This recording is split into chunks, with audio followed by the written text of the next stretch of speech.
Hi, welcome to my channel. My name is Isik. I'm an intuition coach and a breathwork facilitator. I've been teaching intuition for 8 years now, and this is the question I got asked the most.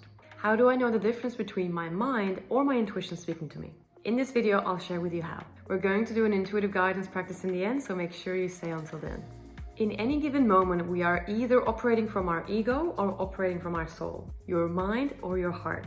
Knowing which information is coming from which is one of the best skills you can develop for life.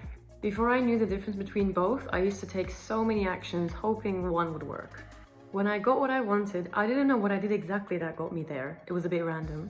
And when I didn't get what I wanted, I would be frustrated and annoyed. You don't have to do that. You can take the true action from intuition and do less, achieve more. So, your ego is like your survival mechanism. Think of it like your limited self, where you're seeing life through the lens perception of your past experiences and your limiting beliefs.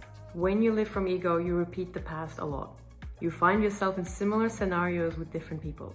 And your ego's purpose is to keep you safe, small, and secure, is to keep you where you're at, to keep you in your comfort zone. It's like your mind.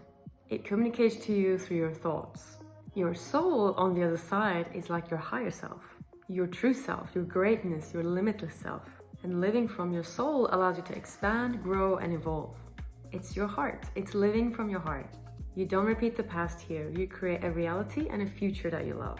It's like living beyond what you know in deep trust and surrender. And your heart and soul communicates to you through your intuition. So knowing this framework, ego and soul, mind and heart, you can start to see which information is coming from which level. And here are some other ways you can spot the difference between your mind and your intuition. When I say mind, I also mean ego. When I say intuition, I also mean soul and heart. Your mind can feel like bouncing around very fast, going in loops. It can feel like a rushing energy. Your intuition has a calm presence about it. It's grounded, it's centered, and it's not rushing. Your mind is in your head. So whatever your mind is telling you, it comes from somewhere up here. Your intuition is your heart and your gut. What your intuition tells you, you feel it somewhere down in your body. Your mind is concerned about external factors like, how will I look? What would other people think of me? What about this? What about that? Your intuition doesn't care. It only shares the truth with you, no matter how inconvenient it is for you and for your image. Your intuition doesn't care about how you look. It only cares about what you love, what you care about. It tells you what truly matters. Your mind gives you an information that benefits you. Your intuition gives you an information about what benefits you, but also what benefits those around you. It includes highest good of all and is in service to everyone, including you. So mind is only in service to you, which is okay. Intuition is all-encompassing. It includes the best of interest of everyone. Your mind can have other agenda like do this and then you'll get this. Do A, get B. Your intuition says do this and you'll get that. It points you in the direction of what you love just for the sake of it. Do A, get A. Your mind can tell you a million different things and it changes all the time. Your intuition, however, is consistent. There's a repetition to the wisdom until you take action on it. It's also persistent. It tells you the same reminder. If your reality changes, of course, it might tell you something else. But if everything stays the same, intuition tells you the same thing. Mind can tell you something else each time. Your mind often gives you a 10-step plan. Your intuition only gives you the next step. And it won't tell you the next step until you follow this first step. Just like in a game, you can't just jump to level 30. You have to go through level 1, 2, 3, and so on. And if you think about it, imagine getting the 10-step plan. You took the first step, and then your reality would change. You'll receive new information. You'll also change. But just to keep your loyalty to the original plan, you dismiss all this information and you commit to something that's not alive anymore. That's what it feels like when you follow the mind's plan. This is one of the reasons that make people feel stuck and not very excited about life, because they're not listening to life moment to moment. There's a dysfunctional loyalty to a past dead plan.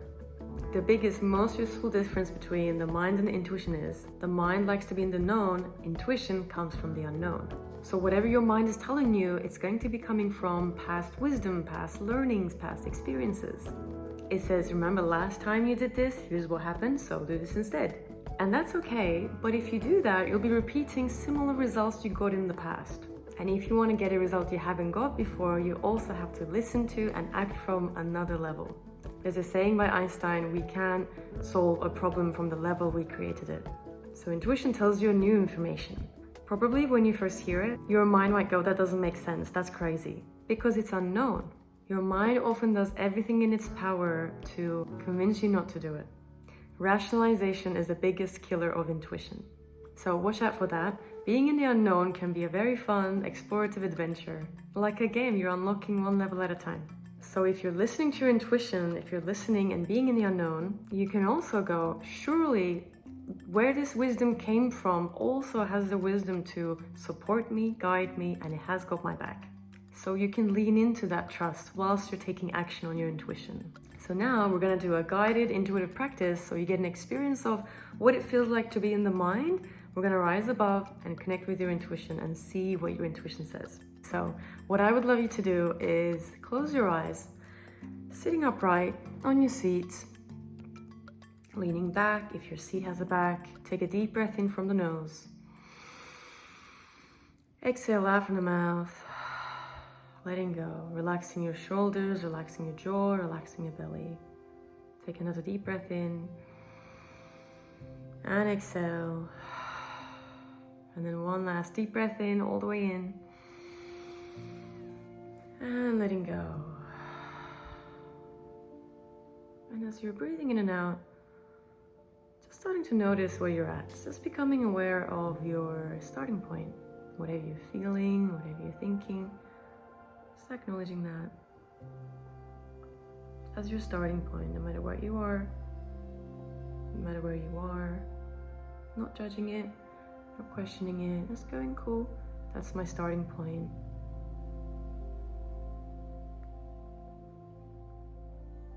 So now what I would love you to do is bring your awareness to a current situation that you have. And this situation maybe you don't have clarity around it, you might be triggered about it, you might feel stuck, you can't see the direction. You're in your mind about it, you're in your head, and you might be in the ego about it. So just bringing a situation up that's currently alive in your life.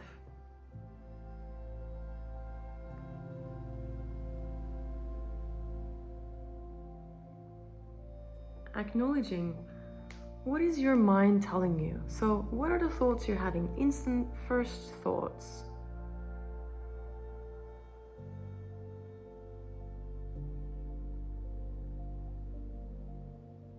And how are you feeling about it? What are the first egoic feelings are there?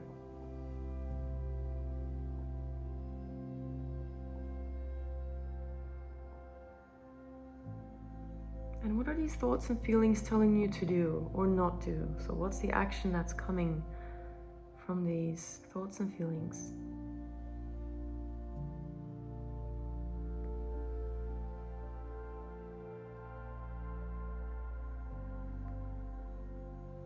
And if you follow this action, what would that result in?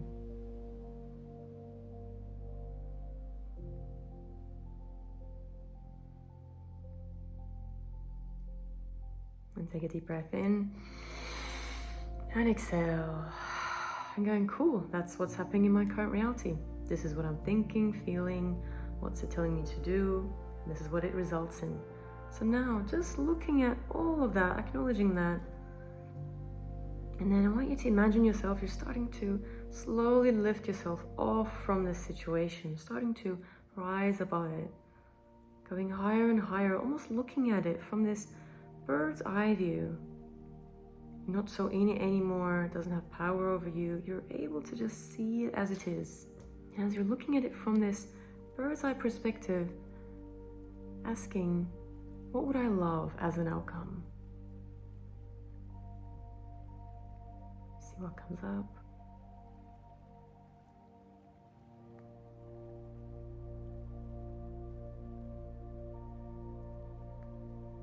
And what's the emotion of that?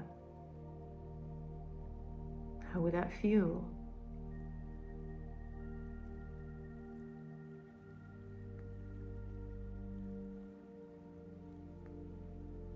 And that emotion, what's it telling you to do or not do? What's the action that's coming from that emotion?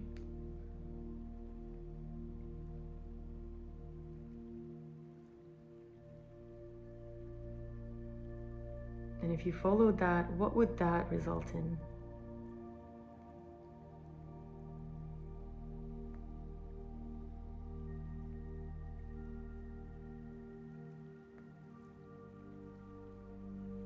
And when you get that, take another deep breath in and exhale, and then opening your eyes when you're ready. So the first bit was your mind, your thoughts, feelings, action that comes from it, what it results in. Everyone follows these in a second, so it's unconscious. What we did is we just slowed it down, we zoomed in, we went, okay, cool, this is what's happening. And then we've risen above and looking at it from this higher perspective and asking, what would I love? The answer is basically your intuition talking to you. That's your intuition saying, oh, it's this. And emotion, every emotion is gonna drive an action. Whatever the emotion you got telling you to do, follow that. That's your intuitive guidance. That's your intuition talking to you. The more you do this practice, the easier it becomes, the more second nature it becomes. I did this practice and guided it probably more than 1,000 times now. And when I first started doing it, especially on myself, the voice was a little bit unclear, it was a bit slow. That's very natural. Imagine like a muscle that you're training when you first start tuning in. It might be a little bit unclear. Do it more, keep practicing it. It's also very common when you first start to listen to your intuition, you might doubt what you're getting. That's normal. The more you do it and the more you're taking action on the wisdom and seeing the result, that's gonna be your evidence. That's gonna be your proof to trust your intuition. So give it a go, practice it. Let me know if you have any questions, you can ask them below. And thank you so much for watching this video.